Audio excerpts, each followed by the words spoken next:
From here on out, the rest of the animals we will be discussing all have true triploblastic tissue development. The first group is Lophotrochozoa.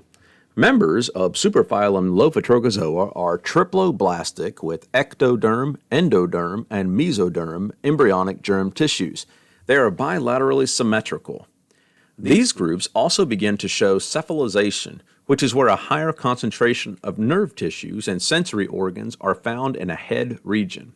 This head region is important because it's the first part of the body that encounters the environment, which also explains the forward motion we see in most animals.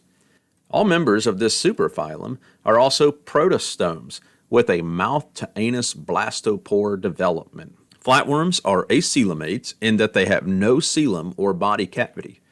Rotifers are an example of a pseudocoelomate in that the body cavity is lined by mesoderm on one side and endoderm on the other. Nemerteans are eucoelomates, having a true coelom completely surrounded by mesoderm tissue. If the leucotrophozoan animal is a eucoelomate, the coelom is made by scicily, where the body cavity splits the mesoderm tissue and it envelops the mesoderm. They also have spiral cleavage at the 8-cell stage, and the cells exhibit differentiation, beginning to become specialized. Most organisms in this superphylum possess either a lophophore feeding apparatus or trochophore larvae. They also do not shed their outer integumentary layer, but they just grow with it. The lophophore is a feeding structure made of ciliated tentacles surrounding the mouth. The trochophore larvae is a free-swimming larva with 2 bands of cilia surrounding a top-like body. The first phylum is Platyhelminthes, also known as the flatworms. All members of this phylum are acoelomates that can be parasitic or free-living. This is also the only group that do not possess a lophophore mouth structure or trochophore larva.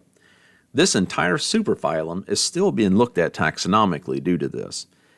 Being triploblastic, the ectoderm produces the epidermis, the endoderm produces the digestive system, and the mesoderm produces the internal organs. However, once the cavity forms, it is filled with organs and cells. There are also secretory cells used to secrete mucus to help aid in movement.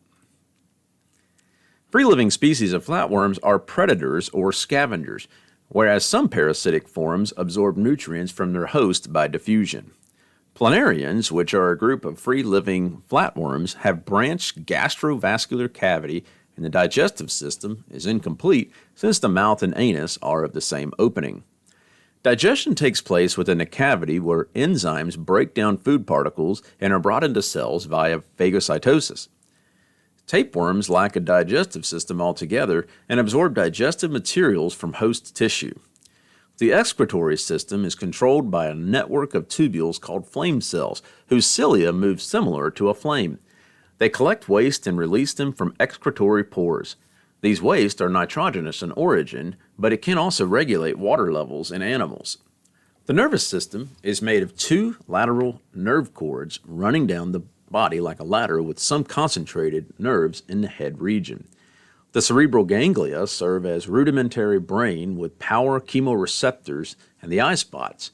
The eye spots only serve to detect light and dark. Gas and nutrient exchange is done completely by diffusion and cell-to-cell junctions. Because of this, the body must remain relatively flattened. Most flatworms are monoecious, having both types of gonads, and fertilization is done internally. Asexual reproduction can occur by fission or if the worm is split into 2, and they can each grow into their own individual. Within phylum Platyhelminthes, there's several classes. So please note that the 4 classes I'm using are currently being reassessed taxonomically, and that these are basically traditional classifications. Class Turbellaria is becoming an outdated taxon and could actually be split into 2 clades. Regardless, traditionally this has included all free-living flatworms. All members have a ventral ciliated epidermis, and some members can regenerate into 2 separate individuals no matter where the split occurs. Monogeneans are fish ectoparasites. Ectoparasites generally reside on the external integument of their host. In the case of these, they produce digestive enzymes that digest host tissues, or graze on the mucus or skin of particles. As larvae, monogeneans are free-living until they find a host and remain on them. Trematodes, also named flukes, are endoparasites, mostly of mollusks, and many of them can also infect mammals. The life cycles are complex, using a primary host for sexual reproduction and secondary hosts for asexual reproduction. Primary hosts are usually vertebrates, where mature trematodes sexually reproduce in the digestive system, and fertilized eggs are shed through feces. When the feces reach a waterway, they then infect snail hosts and develop, afterwards heading to a fish for more development and encystment in the fish muscles. When humans eat raw or undercooked animal hosts, they become infected. Schistostoma species are known as blood flukes, and they infect humans by penetrating the skin when a person enters the water with cercarian larvae. This causes an infection which makes fatigue and anemia occur as this species feeds off red blood cells. Severe inflammation of fluke eggs in the body is a result of not being able to completely eliminate them, so they're carried in blood vessels throughout the body. Most trematode infections can be prevented with proper water sanitation techniques, which poor countries often lack. The last class is Cestoda, and like flukes, the cestodes, or tapeworms, are endoparasites, but mostly of vertebrates. Tapeworms have a scolex, which resembles a head, but it actually is a holdfast made of suckers and hooks to keep the tapeworm attached to the host's intestines. Tapeworms are made of many segments called proglottids, which really make the entire animal a colony, since each proglottid has its own excretory and reproductive capabilities. Tapeworms of genus Taenia can infect humans as a secondary host. Generally, cattle and pigs eat vegetation that is contaminated by the eggs or proglottids of tapeworms, and the tapeworm develops and encysts itself in the muscular tissue. Humans eat undercooked or raw meat with tapeworm cysts, and the tapeworm takes up residence and grows in the intestines. Humans can spread tapeworms by shedding eggs or proglottids in their feces in unsanitary ways and eat undercooked livestock. This phylum is phylum Rotifera, which are known as the Rotifers. Rotifers are microscopic, mostly aquatic animals that get their names from the corona, which is a pair of ciliated feeding structures that look like they rotate when they're feeding. Rotifers are in their own group mainly due to the pseudocoelomate body plan, where the body cavity is sandwiched between the endoderm and mesoderm.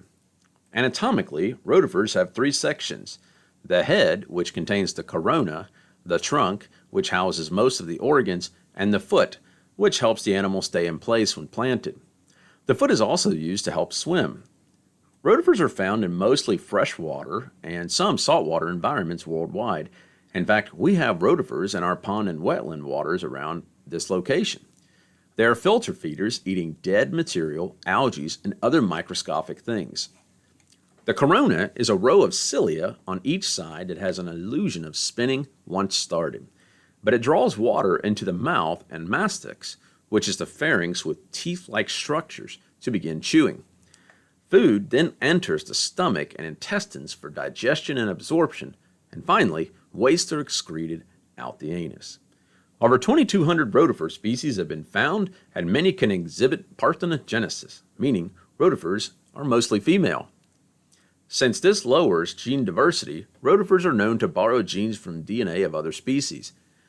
Rotifers can also survive harsh environmental conditions by undergoing extended periods of dormancy. Our last phylum is Nemertea, the ribbon worms. This group of worms are mostly marine and benthic, living at the bottom of the ocean. There are 900 species, and they are commonly known as ribbon worms or proboscis worms, named for a feeding structure. Ribbon worms are carnivorous or scavengers, with even some acting as commensalists with many mollusks. Ribbon worms can vary in size from 1 centimeter to several meters. They also have noticeable contractile cavity, being able to change body shape as needed. The namesake of this group is based on the proboscis, which is used as a harpoon or tentacle to capture food, with some having barbs. The proboscis is housed in the rhynchocoel within the gut, and hydrostatic pressure within the rhynchocoel can cause the proboscis to enter and retract as needed.